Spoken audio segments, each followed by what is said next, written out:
ತನಿಖೆಗೆ ಬಂದವರು ಭ್ರಷ್ಟನ ಜೊತೆ ಕುಳಿತು ಬಾಡೂಟ ಮಾಡಿದ್ರ ಅನ್ನೋ ಪ್ರಶ್ನೆ ಎದುರಾಗಿದೆ.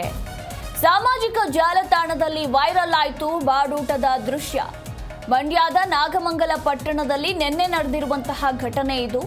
ಮಾಜಿ ನೌಕರ ಮೋಹನ್ ಜೊತೆ ಕುಳಿತು ಇಲ್ಲಿ ಅಧಿಕಾರಿಗಳು ಬಾಡೂಟವನ್ನ ಸೇವಿಸಿದ್ದಾರೆ. ನಾಗಮಂಗಲ ಪಟ್ಟಣದ ಭುವನೇಶ್ವರಿ ಡಾಬಾದಲ್ಲಿ ನಡೆದಿರುವಂತಹ ಘಟನೆ.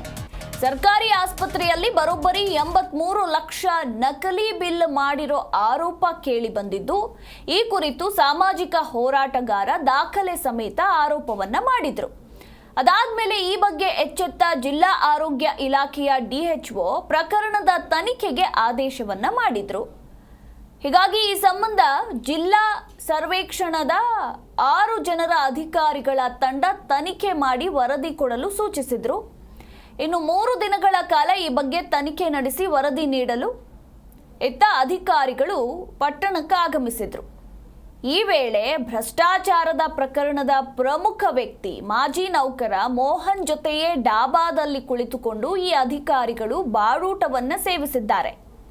ಭ್ರಷ್ಟಾಚಾರದಲ್ಲಿನ ಪ್ರಮುಖ ವ್ಯಕ್ತಿಯ ಜೊತೆನೆ ಇಲ್ಲಿ ಅಧಿಕಾರಿಗಳು ಬಾಡೂಟವನ್ನ ಮಾಡ್ತಾ ಇದ್ದಾರೆ. ನೀವು ಕೂಡ ಗಮನಿಸಬಹುದು ದೃಶ್ಯಾವಳಿಗಳಲ್ಲಿ. ಇಂತಹ ಅಧಿಕಾರಿಗಳು ಹೇಗೆ ತಾನೇ ತನಿಖೆಯನ್ನ ಮಾಡ್ತಾರೆ ಅಂತ ಈ ಕುರಿತು ನಮ್ಮ ಪ್ರತಿನಿಧಿ ರಾಘವೇಂದ್ರ ಇನ್ನೂ ಹೆಚ್ಚಿನ ಡೀಟೇಲ್ಸ್ ಅನ್ನ ಕೊಡ್ತಾರೆ. ರಾಘವೇಂದ್ರ, ಭ್ರಷ್ಟಾಚಾರ ತನಿಖೆಗೆ ಅಂತ ಹೇಳಿ ಬಂದವರು ಭ್ರಷ್ಟನ ಜೊತೆನೆ ಕುಳಿತುಕೊಂಡು ಬಾಡೂಟವನ್ನ ಸೇವಿಸಿರುವಂತಹ ಘಟನೆ ಇದು. ನಿಜಕ್ಕೂ ನಗಬೇಕೋ ಅಳಬೇಕೋ ಗೊತ್ತಾಗ್ತಾ ಇಲ್ಲ. ಈ ಬಗ್ಗೆ ಹೆಚ್ಚಿನ ಡೀಟೇಲ್ಸ್. ಎಸ್ ಮಧುಮಾಲ, ಏನು ಭ್ರಷ್ಟಾಚಾರದ ತನಿಖೆಗೆ ಬಂದಂತ ಒಂದು ತಂಡ ಇದೀಗ ಏನು ಭ್ರಷ್ಟಾಚಾರದಲ್ಲಿ ಭಾಗಿಯಾಗಿದ್ದಾನೆ ಅನ್ನೋ ವ್ಯಕ್ತಿಯ ಜೊತೆನೆ ಕುಳಿತು ಬಾಡೂಟವನ್ನು ಸೇವಿಸಿರುವ ಪ್ರಕರಣ ಈಗ ಮಂಡ್ಯ ಜಿಲ್ಲೆ ನಾಗಮಂಗಲ ಪಟ್ಟಣದಲ್ಲಿ ನಡೆದಿದೆ. ಇದು ನಾಗಮಂಗಲ ಪಟ್ಟಣದ ಸರ್ಕಾರಿ ಆಸ್ಪತ್ರೆಯಲ್ಲಿ ಸುಮಾರು 80 ಲಕ್ಷಕ್ಕೂ ಹೆಚ್ಚು ನಕಲಿ ಬಿಲ್ಗಳನ್ನ ಪಡೆದು ಬಿಲ್ ಅನ್ನ ಕ್ಲೈಮ್ ಮಾಡಿದ್ದಾರೆ ಅನ್ನೋ ಆರೋಪ ಕೇಳಿಬಂದಿತ್ತು. ಇದಕ್ಕೆ ಪುಷ್ಟೀಕರಿಸುವಂತೆ ಸಾಮಾಜಿಕ ಕಾರ್ಯಕರ್ತ ನಾಗನಗೌಡ ಎಂಬುವರು ಸಾಕ್ಷಿ ಸಮೇತ ದಾಖಲೆಗಳನ್ನ ಬಿಡುಗಡೆ ಮಾಡಿ ಆರೋಪ ಮಾಡಿದ್ರು. ಇದರಿಂದ ಎಚ್ಚೆತ್ತಂತ ಆರೋಗ್ಯ ಇಲಾಖೆ ಈ ಒಂದು ಅಕ್ರಮವನ್ನ ತನಿಖೆ ಮಾಡ್ಲಿಕ್ಕೆ ಅಂತ ಹೇಳಿ ಡಿಎಚ್ಒ ಅವರ ಒಂದು ಜಿಲ್ಲಾ ಪರ್ಯವೇಕ್ಷಣಾ ತಂಡದ 6 ಜನ ತಂಡವನ್ನ ನಾಗಮಂಗಲದ ಸರ್ಕಾರಿ ಆಸ್ಪತ್ರೆಗೆ ತೆರಳಿ ನೀವು ಪರಿಶೀಲನೆ ಮಾಡಿ ಅದನ್ನ ತನಿಖೆ ಮಾಡಿ ಅಂತ ಹೇಳಿ ನಿನ್ನೆ ಕಳಿಸ್ಕೊಟ್ಟಿತ್ತು. ಈ ಒಂದು ತಂಡ 3 ದಿನಗಳ ಕಾಲ ಆ ಒಂದು ಆಸ್ಪತ್ರೆಯಲ್ಲಿ ತನಿಖೆ ಮಾಡುವಂತ ಕೆಲಸವನ್ನ ಮಾಡ್ಬೇಕಿತ್ತು. ಆದ್ರೆ ನಿನ್ನೆ ಈ ತಂಡ ಬಂದಂತ ತಂಡ ಏನಿತ್ತು, ಇದು ಏನು ಈ ಭ್ರಷ್ಟಾಚಾರದಲ್ಲಿ ಪ್ರಮುಖ ಆರೋಪಿಯಾಗಿರುವಂತಹ ಮಾಜಿ ನೌಕರ ಮೋಹನ್ ಜೊತೆ ಕುಳಿತು ಏನು ಅಲ್ಲಿನ ಒಂದು ಡಾಬಾದಲ್ಲಿ ಬಿರಿಯಾನಿ ತಿನ್ನುವಂತ ದೃಶ್ಯ ಇದೀಗ ಸಾಮಾಜಿಕ ಜಾಲತಾಣದಲ್ಲಿ ವೈರಲ್ ಆಗಿದೆ.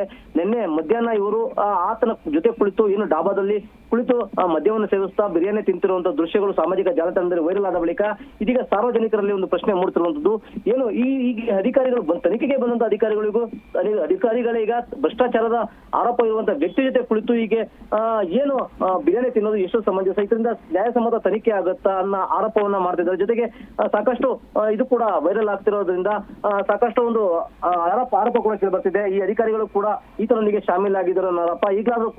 ಇನ್ನಾದ್ರೂ ಕೂಡ ಎಚ್ಚೆತ್ತುಕೊಂಡಂತ ಜಿಲ್ಲಾಡಳಿತ ಇರ್ಬೋದು ಅಥವಾ ಜಿಲ್ಲಾ ಆರೋಗ್ಯ ಇಲಾಖೆ ಮುಖ್ಯ ಅಧಿಕಾರಿಗಳು ಯಾರಿದ್ದಾರೆ ಅವರು ಈ ಒಂದು ತಂಡದ ವಿರುದ್ಧ ಕ್ರಮವನ್ನ ಕೈಗೊಳ್ಳಬೇಕು ಅಂತ ಹೇಳಿ ಸಾರ್ವಜನಿಕರು ಕೂಡ ಒತ್ತಾಯವನ್ನ ಮಾಡ್ತಿರುವಂತದ್ದು Madhumala. Yes, thank you Raghavendra ನಿಮ್ಮೆಲ್ಲ ಮಾಹಿತಿಗಾಗಿ.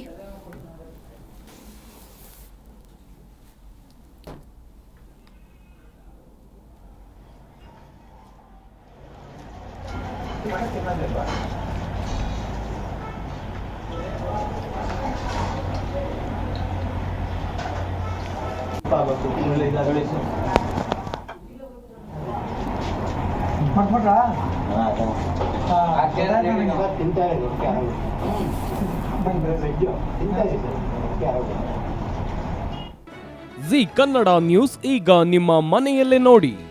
ಎಲ್ಲ ಕೇಬಲ್ಗಳಲ್ಲಿ ಈಗ ಲಭ್ಯ. ನಿಮ್ಮ ನೆಚ್ಚಿನ ಜಿ ಕನ್ನಡ ನ್ಯೂಸ್ ಈಗ ಸನ್ ಡೈರೆಕ್ಟ್ ನಲ್ಲಿ number 292, Tata play number 1664, Jio TV number 1334, NXT digital number 30, in cable number 30, city networks 51, U digital number 162, GTPL number 17, Rockline telecommunications number 42, Shri Basaveshwara cable number 168, rural cable network 60, Vinayaka digital 57, Abhishek cable 821, city channel 53, Siddeshwara cable network 57, V4 digital Infotech 628, Surya digital networks 53, Gajanan digital number 836, Malnad infotech private limited number 56, Metrocast number 830, victory digital number 167ರಲ್ಲಿ ನೋಡಿ ಆನಂದಿಸಿ.